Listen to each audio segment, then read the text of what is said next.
Hello everyone, welcome back to the channel. Today we are diving deep into a story that feels less like politics and more like a high-stakes review of power itself. We are going to take a closer look at what many observers are calling a civil war inside the Kremlin, a struggle where Vladimir Putin is eliminating his generals one after another. From the outside, Russia still presents itself as a nation of discipline, strength, and tradition, but if you look closely, the cracks in the system are starting to show. What once looked like a smooth, unbreakable exterior now reveals dents, stress fractures, and instability that can no longer be polished away. On the surface, Moscow displays grandeur. The parades in Red Square, the waving of flags, and the carefully managed propaganda give the impression that everything is firmly under control. But behind the facade, the reality is different. Putin's Russia has become a stage where loyalty is constantly tested, and generals who fall out of favor are removed quickly and ruthlessly. It is the equivalent of a luxury vehicle that looks powerful from afar but hides serious mechanical problems beneath the hood. The outside tries to shine, but closer inspection shows the wear and tear of prolonged conflict and mistrust. Inside the Kremlin itself, the mood is far from stable. While the interiors of power are still draped in gold and marble, the atmosphere is no longer one of comfort or confidence.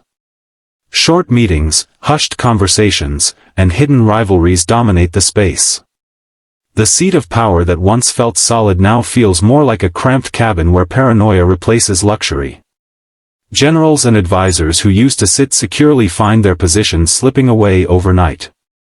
For them, the inside is not a safe environment but a dangerous cockpit where any wrong move can trigger an ejection.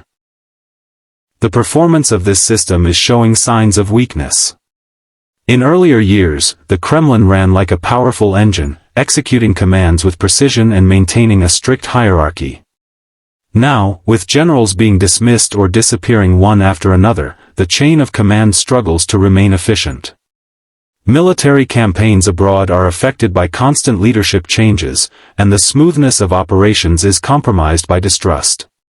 A system designed for control now hesitates and stalls when pressure mounts. The very performance that once defined the Kremlin's strength is faltering, revealing an institution that is less reliable than it claims to be. Safety features in this environment are almost non-existent. In an ordinary structure, leaders and officials could rely on systems of protection, checks, and balances. In today's Kremlin, survival depends solely on unwavering loyalty to Putin, and even that has no guarantee. Generals are removed from their posts, accused of betrayal, or sometimes vanish under suspicious circumstances. Instead of airbags or seatbelts, the protective mechanism is fear. The message is clear: anyone can be eliminated if they are perceived as a threat, no matter how high their rank or how loyal their service has been in the past.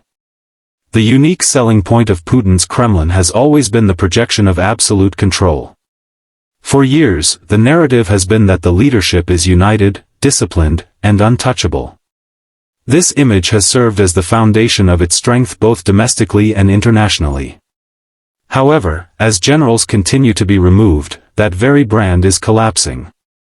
The spectacle of powerful figures disappearing from public view or being publicly humiliated sends a new message: the system is unstable. What once made the Kremlin appear strong now exposes it as fractured. The unique feature is no longer strength but the visible weakness of constant purges. The price of this internal struggle is enormous. Every dismissal or elimination of a general carries consequences that go beyond the walls of the Kremlin. The military command becomes weaker, operational effectiveness declines, and the morale of soldiers is affected. Internationally, Russia's image suffers as allies and adversaries alike see a country unable to maintain stable leadership.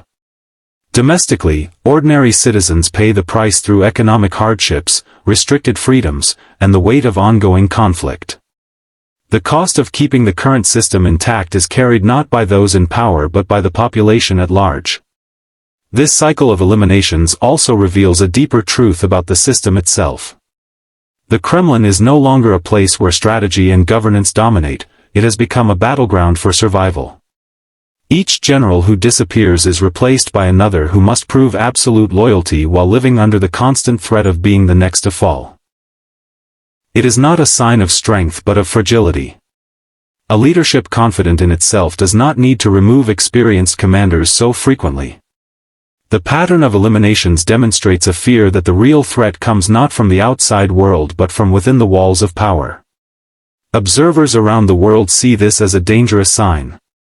A government that spends more energy policing its own generals than focusing on international stability is a government in decline. The struggle within the Kremlin is like a car burning fuel at a rapid rate, consuming its resources to maintain appearances but moving less effectively with every mile.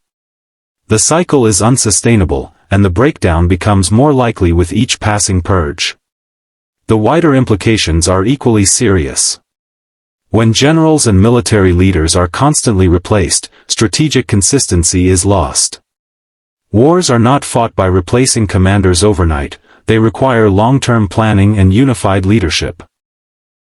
Russia's ability to project power abroad is undermined by this instability.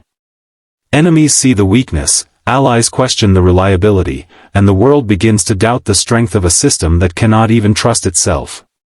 Inside Russia, the people witness these changes with growing unease. State media may try to frame dismissals as necessary adjustments, but the frequency of these eliminations tells another story. Citizens understand that the system is unstable when the top generals cannot keep their positions. Trust in the leadership erodes when even the most loyal servants are not safe. The Kremlin may still command obedience, but it struggles to command confidence. In the end, this internal civil war is less about military necessity and more about political survival. Putin is not eliminating generals because they fail on the battlefield alone, he is eliminating them because he fears their potential to become rivals. The Kremlin has become a fortress guarded not only against outside enemies but against its own defenders. Each purge is a reminder that power here is fragile and must be constantly defended, even from those closest to the throne. So where does this leave us? From the outside, the Kremlin still tries to present strength. On the inside, it is consumed by mistrust. Its performance is weakened by constant disruptions. Its safety features punish rather than protect. Its unique selling point of control is collapsing into a spectacle of paranoia.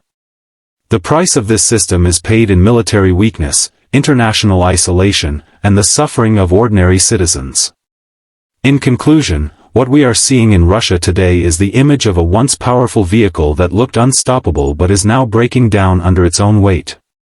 Generals are removed one after another, paranoia replaces stability, and the cost of keeping the machine running grows heavier with every passing day. The Kremlin may still stand tall on the outside, but inside, it is a system eating itself from within.